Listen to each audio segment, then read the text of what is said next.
I do charcoal, लेकिन ये है कि मैंने उसको परसू नहीं किया एज अ करियर। जिस तरह इतना किया, बड़ा टाइम और बड़ी मेहनत चाहिए होती है। और उसके अंदर भी आप बड़ी देर डैबल करती रही, एक्टिंग के साथ भी और फिर उधर भी वो ग्राफिक्स वाली साइड भी आप जॉब भी करती रही। फिर कार्ड कंपनी में कॉपी राइटिंग भी करती थी। बहुत सोचा मैंने, लेकिन फिर इवेंचुअली मुझे पता चल गया यही है वो रास्ता जिसमें मैंने चलना है, और मजा आ रहा था मुझे ये काम करने में। I enjoyed it. वैसे कभी आपने इनको देखा है ड्रामे में? जी जी, सुनो चंदा। सुनो चंदा, ओए होए। मामा और मैं अभी जब मेकअप रूम में तो हम बहुत बातें कर रहे थे, and she is like one of Pakistan की वो वाली पेंटर्स वगैरह, हमारे आर्टिस्ट जो है ना इंटरनेशनली बहुत कम है, कुछ ही निकलते हैं जो जाते हैं।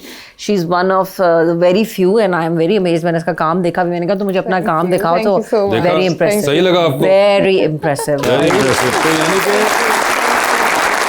यानी कि मामा वो वाली पेंटर है जिनके जरिए हमें रेमिटेंसेस आ रही हैं। मैंने ऐसी सोचा, मैंने पेंटिंग देखी तो मैंने कहा कि शायद मैं इसको बोलूंगी अच्छा तुम्हारा यहाँ होगा तो मैं खरीद लूंगी। फिर जब इसने अपना पेरिस और अमेरिका की मुझे प्राइसेस बताई गैलरी की, तो मैंने सोचा कि नहीं मैं घर बना लेती हूँ। ये वाली पेंटिंग नहीं खरीद सकती। माशाल्लाह माशाल्लाह। लेकिन मुझे कह रही थी कि मैं नादिया जी की फैन हूँ और मैं उनको फ्री गिफ्ट करके जाऊंगी। I would love to do that. Honestly. Oh my God. Record कर लो। और जो आप रिकॉर्ड तो हो चुका है। आपकी पेंटिंग किधर पड़ी हुई है? स्टूडियो में। बंद करो पहले, वो लेके आइए सर। इस्लामाबाद है उनका स्टूडियो। चलो इस्लामाबाद चले जाते हैं। ताड़ी गड्डी माशाल्लाह ठीक है।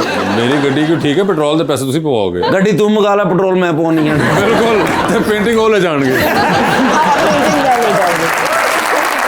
मगर वैसे हाँ इस तरह की होती है रिक्वेस्ट आपको कि कोई फ्री में डायरेक्टली तो नहीं कहते, इनडायरेक्टली हिंट्स इनडायरेक्टली हिंट्स। तो आप हिंट्स ले लेती हैं? जी। अच्छा, एक दो दफा ली हैं। एक दो दफा ली, और वो क्या लेके आपने दे भी दी, डिलीवर भी की? अच्छा, तो वो क्या हिंट्स थी वैसे अमूमन? कि काम बहुत अच्छा है और आपसे काम बनवाना है, पर वो कॉन्वर्सेशन काफी लंबी होती जाती है, तो फिर मुझे समझ आ जाती है कि ओ सिर्फ काम चाहिए। अच्छा, यानी कि अब ये सोचे कि जिनको आपका काम अच्छा लगा था और फिर उन्होंने कहा कि आपसे काम बनवाना है, और फिर वो टू द पॉइंट नहीं हुए और इवेंचुअली आपको समझ आ गई, तो सोचें कि जिन्होंने आपको शो पे बुलाया वो उनका क्या हाल होगा।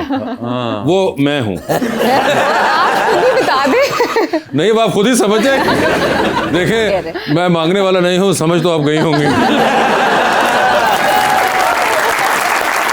लेकिन इनको सरप्राइज दें, आप मेरी तस्वीर बना के इनको गिफ्ट करें। आप वो भी दे दें, चले, मुझे आई एम श्योर वो अच्छी वर्जन ही होगी उसकी। आप नजर नहीं आएंगे इसकी पेंटिंग में, ये मैं बता दूं। आप ही तुसी मेरे हाल जे। नहीं, मैं आपको बता रही हूं क्यों। अच्छा। Because she does drapes। क्या बनाती हैं वो? ड्रेप्स कुछ है वो जो नजर नहीं आता, कोई ड्रोनी चीज नहीं आती।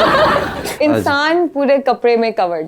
ड्रेप क्यों होते हैं आपके फिगर? मुझे लगता है कि वो मिस्ट्री ऐड करता है मेरे काम में। कोई भी देखेगा, अगर कोई फिगर बैठा हुआ है, फॉर एग्जांपल आप इधर शो पे किसी को बैठा दें, वो कवर्ड हो फुल ड्रेप्स में, तो सब सोचेंगे ना क्यों बैठा हुआ है, क्या कर रहा है, कौन है। तो सिर्फ वो एक चीज ऐड करने के लिए मैं पूरा कवर कर देती हूँ, और मुझे पेंट करने में भी बहुत मजा आता है ड्रेप्स। तो उसके लिए तो फिर अगर आपको कोई मॉडल चाहिए या आप लाइव ड्राइंग करिए तो फिर तो बहुत आसान है, क्योंकि आपने एग्जैक्टली कवर्ड होता है सब कुछ। कपड़ा ही डालना है आपने, चाहे फवाद खान पे डालो या कैसर पिया पे। एग्जैक्टली, बड़ी बात है, फिर भी सेल होती है जी। वो इंटरनेशनल मार्केट है, यही तो तुम्हारा मसला है, तुम्हें समझ नहीं आती। लेकिन मैं आपसे वादा करता हूँ, अब सबसे जो महंगी है ना आपकी वो मैं खरीदूंगा और आप ही को गिफ्ट करूंगा मैं। कितने की है बताएं आप? हूँ नहीं कोई बॉल पार्क फिगर? सबसे महंगी वाली बनानी है। नहीं, मगर कोई अभी तक की बॉल पार्क फिगर कोई महंगी आपके ख्याल में हो? अभी जो मैं रिसेंटली काम कर रही हूँ ना, वो इस तरह होता है कि एनीवेयर बिटवीन $3,500 to $8,000। $8,000 यानी कि तकरीबन ये बन गए सर 22-25 लाख रुपया। हाँ, कुछ इसी तरह। आप भी मैं तो अपनी अम्मी दी वड्डी करा के दे दें।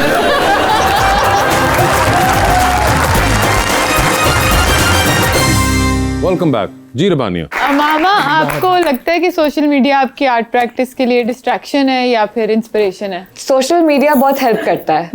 आई थिंक जब से इंस्टाग्राम और ये फेसबुक वगैरह चले हैं, तो इसी के थ्रू हम इंटरनेशनल गैलरीज से एक्चुअली बात कर सकते हैं, वरना इजी नहीं था। तो I think social media artist को तो बहुत हेल्प करता है। बहुत दफा ये नहीं होता कि सब सोशल मीडिया देख रहे होते हैं और एक ही तरह के आइडियाज कंज्यूम कर रहे होते हैं और काम भी एक जैसा बन रहा होता है, आपको लगता है ऐसा? ऐसा होता भी है, पर आई थिंक जब आप प्रैक्टिस लगातार करते रहते हैं तो अगर आप किसी से इंस्पिरेशन ले भी रहे हैं तो आपका अपना स्टाइल इवेंचुअली बन जाता है। लेकिन आप बहुत प्यारी हैं, अच्छी हैं।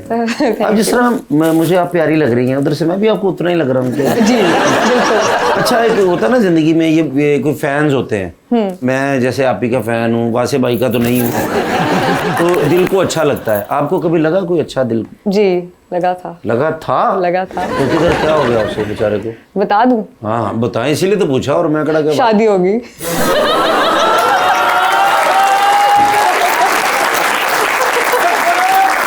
धोखेबाज निकला? धोखेबाज नहीं, मुझसे ही होगी।